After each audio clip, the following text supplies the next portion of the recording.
वैज्ञानिक लंबे समय से कह रहे हैं कि ब्रह्मांड फैल रहा है। यह कोई एक बार किसी वैज्ञानिक के अध्ययन का नतीजा नहीं था, बल्कि एडिन हबल के बाद लगातार हो रहे अध्ययनों में वैज्ञानिक बार बार इसी नतीजे पर पहुंचे हैं कि ब्रह्मांड का विस्तार हो रहा है। अध्ययनों में मिले संकेत नजरअंदाज नहीं किए जा सकते हैं। आपने विज्ञान की खबरों में यह जरूर सुना होगा कि ब्रह्मांड फैल रहा है, उसका विस्तार हो रहा है। पर क्या आपने कभी ये सोचा है कि आखिर हमें यह पता कैसे चला कि ऐसा हो रहा है? वैज्ञानिकों को ऐसा क्या पता चला जो वे इस नतीजे पर पहुंचे कि ब्रह्मांड का विस्तार हो रहा है? इतना ही नहीं, वे यह कैसे पता लगा पाए कि ब्रह्मांड बहुत ही तेज रफ्तार से फैल रहा है? आइए जानते हैं कि इस बारे में क्या कहता है विज्ञान।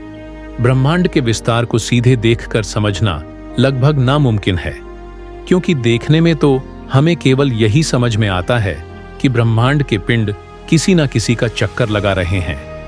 लेकिन आज से करीब 100 साल पहले ही ब्रह्मांड के विस्तार के संकेत मिलने लगे थे, जिससे वैज्ञानिक इससे सच मानने पर मजबूर हो रहे हैं।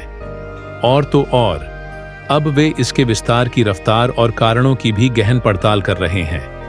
ब्रह्मांड के विस्तार के बारे में सबसे पहला संकेत आज से करीब 100 साल पहले महान वैज्ञानिक एडविन हबल को मिला था, जिसने कॉस्मोलॉजी यानी ब्रह्मांड विज्ञान की दिशा को ही बदल कर रख दिया था, जिसके बाद से यह इस विषय के प्रमुख मुद्दों में शामिल हो गया।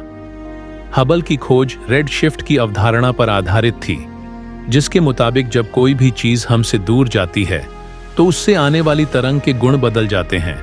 वेवलेंथ ऐसे बदल जाती है कि वह तरंग विद्युत चुंबकीय स्पेक्ट्रम में लाल रंग के पास की तरंग बन जाती है। इसी को रेड शिफ्ट कहते हैं।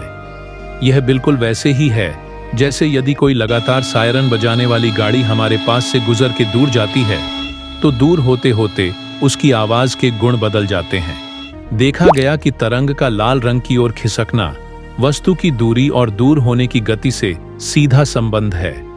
तरंगों के लाल रंग की ओर के खिसकने के आधार पर खगोलविद यह जान सकते थे कि वे किस रफ्तार से हमसे दूर जा रही हैं।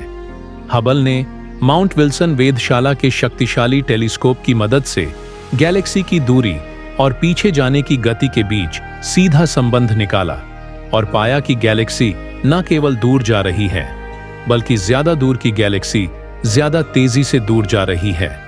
इन जानकारी के आधार पर हबल ने सिद्धांत दिया कि ब्रह्मांड गुब्बारे की तरह फैल रहा है, और यह ब्रह्मांड के विस्तार का पहला सबूत था। लेकिन यह बात यहीं तक नहीं रुकी। वैज्ञानिकों ने पाया कि ब्रह्मांड में हाइड्रोजन और हीलियम जैसे हल्के तत्वों की भरमार है। इन तत्वों के अनुपात उन प्रक्रियाओं की व्याख्या करने में मदद करते हैं जो बताती हैं कि ब्रह्मांड शुरुआत से ही फैल रहा है। इसके अलावा वैज्ञानिकों ने ब्रह्मांड के कॉस्मिक माइक्रोवेव बैकग्राउंड CMB का भी अध्ययन किया। CMB वह धुंधला रेडिएशन है जो पूरे ब्रह्मांड में फैला है और जिसे अवशेष बिग बैंग के शुरुआती समय में बने थे। इन्हीं के मापन से भी यही नतीजे निकलते हैं कि ब्रह्मांड फैल रहा है। वैज्ञानिकों ने विशाल टेलीस्कोप की मदद से पाया कि पूरे आसमान में CMB के तापमान में उतार चढ़ाव हो रहे हैं, यानी CMB के शुरुआती दौर में घनत्व में बदलाव हो रहा था। इससे साफ जाहिर होता है कि ब्रह्मांड शुरुआत में फैल रहा था। ये पैटर्न बताते हैं कि ब्रह्मांड शुरुआत में बहुत ही छोटा और घना हुआ करता था। तापमान में उतार चढ़ाव बिग बैंग के होने और ब्रह्मांड के विस्तार का प्रमाण है। ब्रह्मांड में गैलेक्सी के वितरण को जैसा देखा गया है, वह भी ब्रह्मांड के विस्तार के विचार के काफी अनुकूल ही नजर आता है। गैलेक्सी के समूह एक तंतु की तरह फिलामेंट बनाते हैं, जहां गुरुत्व का प्रभाव है।